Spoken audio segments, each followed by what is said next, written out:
सोमनाथ स्वाभिमान पर्व जे आहे ते खऱ्या अर्थानं आता सुरू झालेलं आहे. नेमकं काय भावना आहेत? आज आपण सगळ्यांनी पाहिलं सोमनाथ स्वाभिमान पर्व.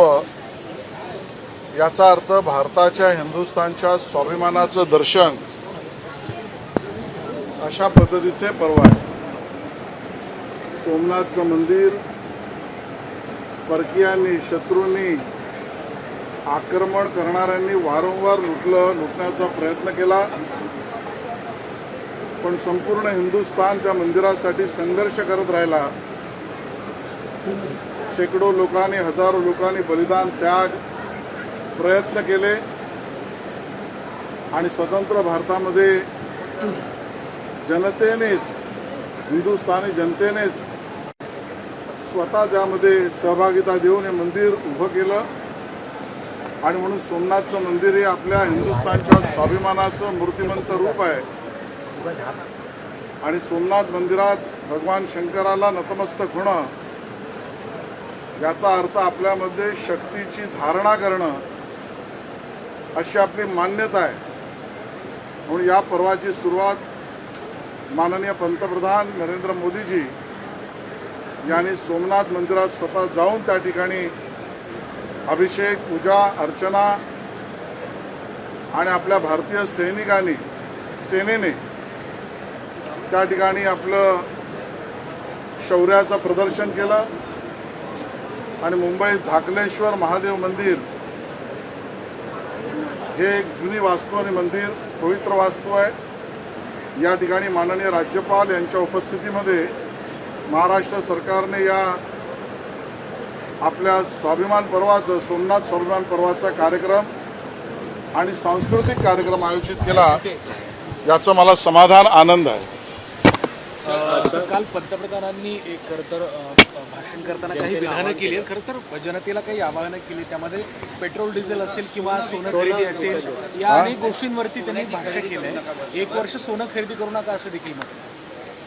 माननीय पंतप्रधानांनी देशवासियांना जे आवाहन केलं ते आपण सगळ्यांना त्याची कल्पना आहे. जगभरात विविध ठिकाणी असलेल्या युद्धाची परिस्थिती आणि त्यामध्ये सप्लाय चेन, पुरवठा साखळीमध्ये पडणारा व्यत्यय, त्यातनं परदेशातून भारतात येणारा आयात माल, आयात करणाऱ्या गोष्टींची आवश्यकता, यावर कुठेतरी मर्यादा घातल्या पाहिजेत. जोपर्यंत ही सगळी परिस्थिती निवळत नाही तोपर्यंत आयात करून आपल्या चलनाला होणारा परिणाम याला कुठेतरी आपण मर्यादित केलं पाहिजे, संतुलित केलं पाहिजे. आणि म्हणून राष्ट्रभक्तांना, राष्ट्रीय सर्व नागरिकांना देश आपको पुकार रहा है असं आवाहन पंतप्रधानांनी केलं. मला वाटतं देश हिताचं हे कार्य आहे. आणि म्हणून ज्या अपेक्षा, ज्या विनंती, जे आवाहन पंतप्रधानांनी केलं आहे त्याचं पालन आम्ही सगळ्यांनी करायचं ठरवलं आहे. मी तर या ठिकाणी आज सांगतो की आमच्या विभागाकडून त्या ठिकाणी कान फिल्म फेस्टिवलला जाणाऱ्या सर्व अधिकारी माझ्यासहित सगळ्यांनी जाऊ नये हा निर्णय आम्ही घेतला आहे. बरोबरीने आमचे सचिव किरण कुलकर्णी यांच्याशी सकाळी मी चर्चा केली आहे. आमचे अधिकारी ज्या वाहनांचा वापर करतात त्यामध्ये EV वाहनं असतील तर त्याचाच वापर करावा. आणि आजपासून पुढे, कारण आज लागलेल्या बैठका आमच्या आहेत, उद्यापासून बहुतांश बैठका यासुद्धा ऑनलाईन किंवा व्हर्च्युअल या पद्धतीने करण्याचा आम्ही निर्णय केला आहे. सामान्य जनतेला जी विनंती केली आहे त्याचं आव्हान आम्ही नम्रतेने हात जोडून विनंती करतो की आपण मर्यादित आवश्यक एवढा तेलसाठा किंवा तेलाचा उपयोग, डिझेल, पेट्रोल असेल, याचा उपयोग केला तर आपल्याला बाहेरून गोष्टी आयात करणं पडणार नाहीत किंवा कमी पडतील. बरोबरीने सोन्याच्या बाबतीत पण तोच हेतू आहे. आणि म्हणून या कठीण परिस्थितीमध्ये जगात पुरवठा साखळी ज्यावेळेला खंडित झाली आहे त्यावेळेला अशा पद्धतीची पावलं उचलणे आवश्यकता आहे. आपण हे करतोच.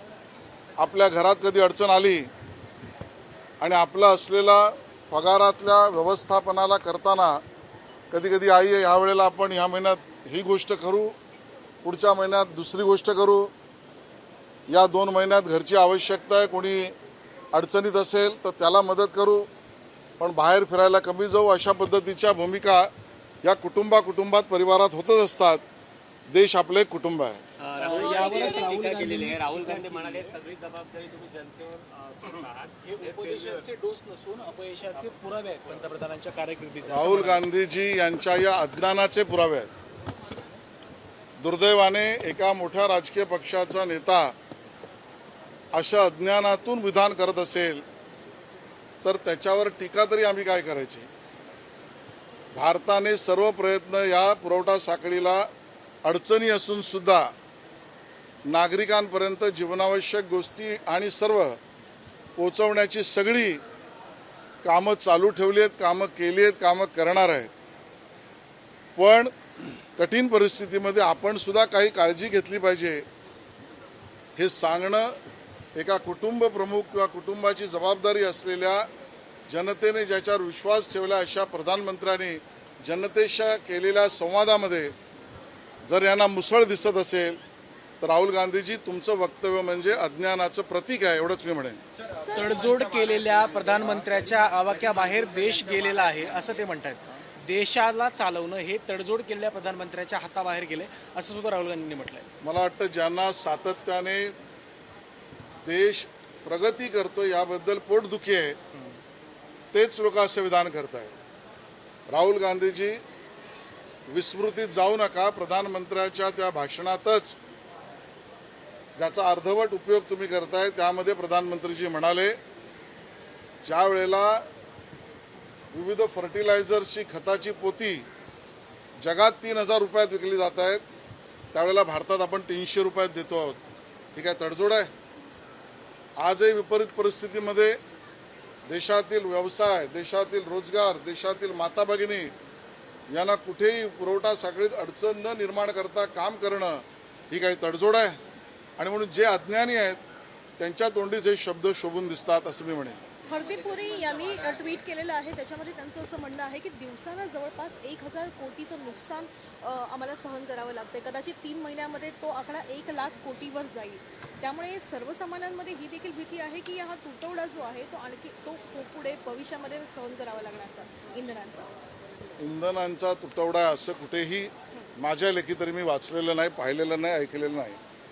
इंधनांच्या वापरावर मर्यादा केल्यास आर्थिक स्थिती आपली जी मजबूत आहे ती अजून मजबूत राहील ही अपेक्षा व्यक्त केलेली आहे.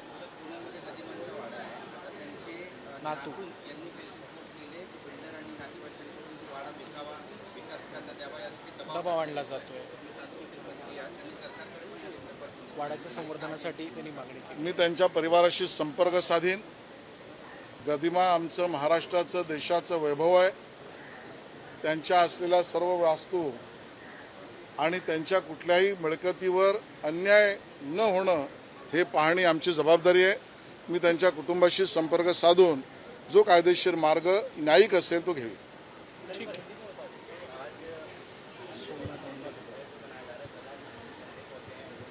आज हम सब ने देखा है कि सोमनाथ स्वाभिमान पर्व इसकी शुरुआत माननीय प्रधानमंत्री नरेंद्र मोदी जी ने स्वयं पूजा अर्चा अभिषेक करके सोमनाथ मंदिर में शुरू की है.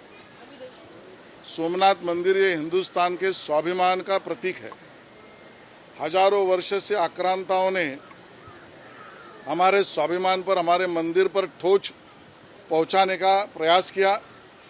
हिंदुस्तान उठ खड़ा हुआ और अपने बलिदान और त्यागों से हिंदुस्तान ने अपने स्वाभिमान का संरक्षण, मंदिर का संरक्षण किया. स्वतंत्र भारत में हिंदुस्तानी जनता ने अपने प्रयास से, पसीने से सहभागिता देकर इस भव्य मंदिर का निर्माण किया. अब अपने आप में जब 75 साल पूरे हो रहे तब ये स्वाभिमान का पर्व दुनिया के सामने लाना, ऐसा कार्यक्रम आज से शुरू हुआ. धाकलेश्वर महादेव मंदिर, इस मंदिर के प्रांगण में मुंबई में माननीय राज्यपाल महोदय की उपस्थिति में सांस्कृतिक कार्यक्रम के तहत इस आनंदोत्सव को हमने मनाया है. सर, प्रधानमंत्री नरेंद्र मोदी ने जो है लोगों को आह्वान किया है कि वर्क फ्रॉम होम कीजिए. जिस तरीके से ईंधन का थोड़ा दो देशों में चल रहे युद्ध के चलते कमतरता को जूझा जा रहा है, इसी चलते मंत्रियों के गाड़ियों के ताफे भी कमी होंगे क्या, जिस तरीके से उन्होंने आह्वान किया. बहुत सही बात है। आज जब दुनिया भर में एक प्रकार से युद्ध में डूबे हुए देश दिखते हैं और उसमें सप्लाई चेन में जो अड़चनें पैदा होती है उसका परिणाम सीधा सीधा अर्थव्यवस्था पर और नागरिकों को सुविधा देने वाली ज़रूरतमंद चीज़ों पे पड़ सकता है। और इसके लिए आने वाले कठिन समय पर माननीय प्रधानमंत्री जी ने यह आह्वान किया है देश को कि हम सब लोग पेट्रोल डीजल हो, तेल हो या सोना खरीदना हो या फॉरेन ट्रिप्स हो, व्हीकल्स को कम उपयोग करना हो, ऐसी अन्य चीज़ें सभी इस पर मर्यादा लाए।